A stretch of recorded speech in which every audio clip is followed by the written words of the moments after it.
Levez vos yeux en haut. Lisez le livre de Daniel, 27 mai. Dieu accorda à ces 4 jeunes gens de la science, de l'intelligence dans toutes les lettres et de la sagesse. Et Daniel expliquait toutes les visions et tous les songes. Daniel 1, 17. La lumière que Daniel reçut directement de Dieu lui fut donnée tout particulièrement pour ces derniers jours. Les visions qu'il eut près de l'Ulaï et de l'Hidékel, les grands fleuves de Shinéar, sont en voie d'accomplissement, et tous les événements prédits vont bientôt survenir. Considérez dans quelles circonstances se trouvait la nation juive lorsque les prophéties de Daniel furent données. Les Israélites étaient en captivité. Le temple avait été détruit, ses services suspendus. Leur religion avait été centrée sur les cérémonies du système sacrificiel. Les formes extérieures avaient pris toute l'importance, et ils avaient perdu l'esprit du véritable culte. Leur service était corrompu par les traditions et les coutumes du paganisme, et en accomplissant les rites sacrificiels, ils ne cherchaient pas plus loin que l'ombre de la substance. Ils ne discernaient pas le Christ, la véritable offrande pour les péchés de l'homme.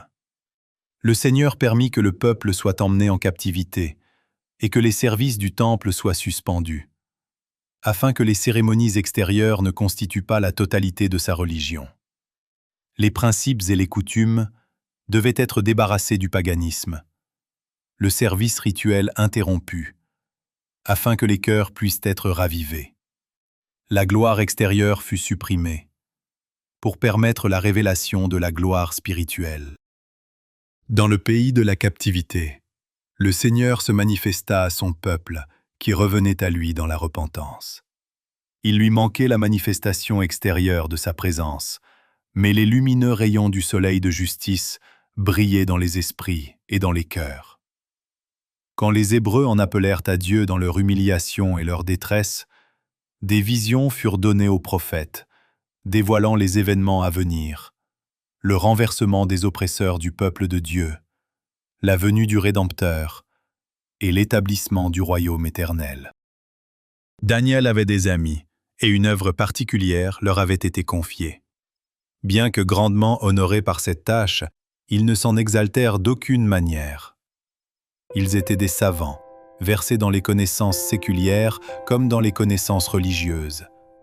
Mais ils avaient étudié la science sans se laisser corrompre. Ils étaient bien équilibrés parce qu'ils s'étaient soumis à l'autorité du Saint-Esprit. Ces jeunes gens rendirent à Dieu toute la gloire pour leur réussite séculière, scientifique et religieuse. Ils n'acquirent pas leurs connaissances par hasard. Ils les obtinrent par l'utilisation fidèle de leurs facultés, et Dieu leur donna les talents et l'entendement.